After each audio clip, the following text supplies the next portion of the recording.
Bismillahirrahmanirrahim. Assalamualaikum warahmatullahi wabarakatuh. Perkenalkan, nama saya Arif Hidayatullah dengan NPM 10 12 12 27 dari kelas C7 Manajemen.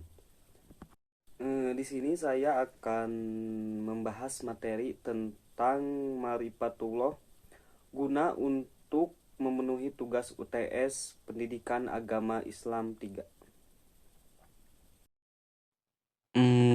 Baik, langsung saja masuk ke materi yang pertama, yaitu At-Thariq ila Marifatullah. Sebelum kita memahami lebih jauh tentang Marifatullah, kita harus tahu dulu apa sih yang dimaksud dengan Marifatullah. Marifatullah berasal dari kata arafa yu'rifu irfan, yang berarti mengetahui, mengenal, atau pengetahuan ilahi.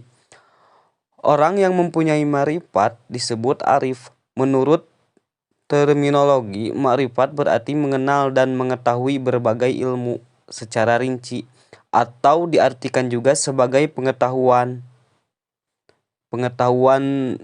ilmu atau pengalaman secara langsung atas realitas mutlak Tuhan. Makrifat juga diartikan sebagai pengetahuan mengenai Tuhan melalui hati.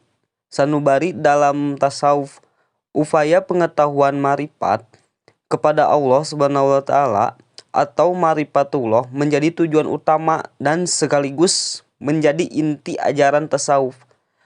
Marifat merupakan pengetahuan yang objeknya bukan hal-hal yang bersifat eksotis atau jahiri, tetapi lebih mendalam terhadap penekanan aspek esoteris atau batiniah. Dengan memahami rahasianya, maka pemahaman ini berwujud penghayatan atau pengalaman kejiwaan. Tujuan dari At-Thariq ila Marifatullah yang pertama, agar dilimpahkan kebaikan di sekeliling kita. Yang kedua, agar terlindung dari segala keburukan yang ada di sekitar kita. Yang ketiga, untuk lebih mengenal Allah Subhanahu wa taala. Dan yang keempat, terhindar dari segala keburukan dan mencari keberkahan dalam hidup. Ada beberapa cara juga untuk menuju marifatullah.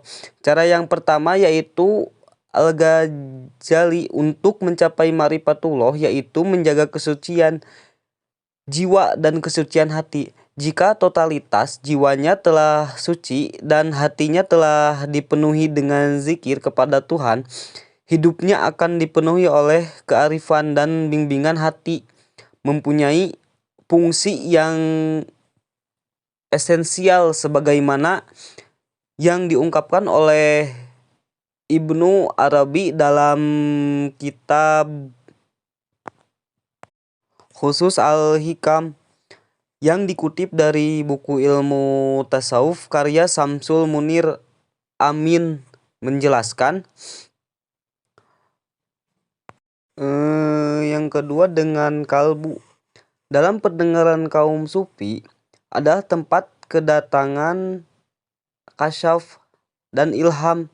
Ia pun berfungsi sebagai alat untuk marifat dan menjadi cermin yang memantulkan atau tajali makna-makna kegaiban. Yang ketiga, kalbu yang dapat memperoleh makrifat adalah kalbu yang suci dari berbagai noda atau akhlak yang tercela. Al-Ghazali menyebut penyucian kalbu dengan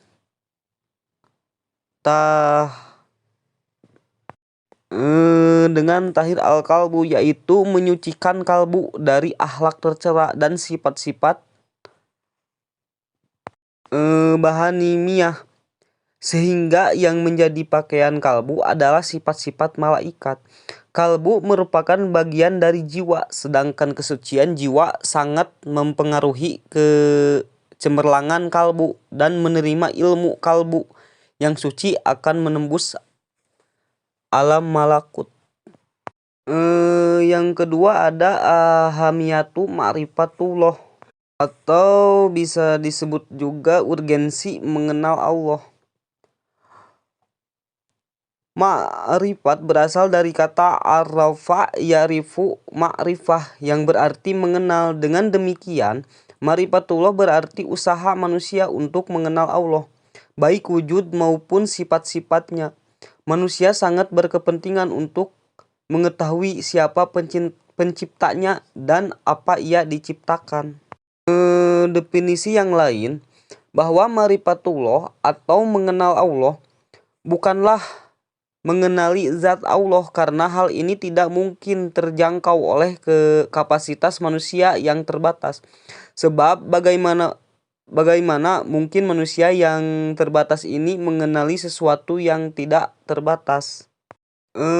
Ciri-ciri dalam ma'rifatullah ada 3, yaitu asma atau nama Allah subhanahu wa ta'ala. Yang kedua ada sifat Allah subhanahu wa ta'ala. Yang ketiga ada af'al atau perbuatan Allah subhanahu wa ta'ala yang terlihat dalam ciptaan dan tersebar dalam kehidupan alam ini. Dalil-dalil eksistensi Allah subhanahu wa ta'ala. Yang pertama ada dalil fitrah. Dalil fitrah adalah dalil yang lahir dari fitrah asal manusia itu sendiri. Hal ini banyak diartikan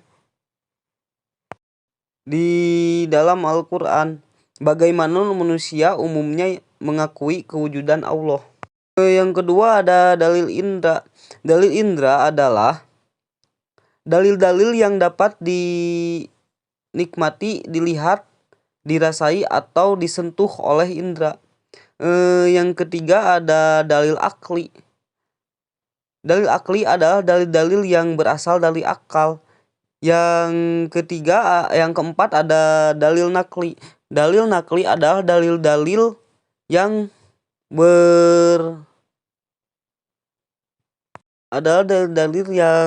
bersandarkan kepada nas-nas.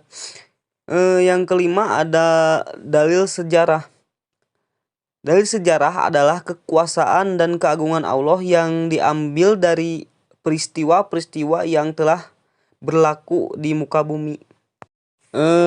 Yang terakhir ada tauhidullah.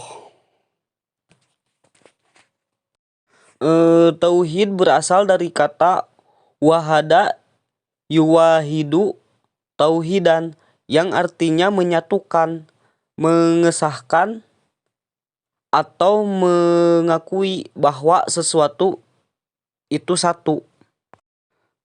Hakikat dan inti tauhid.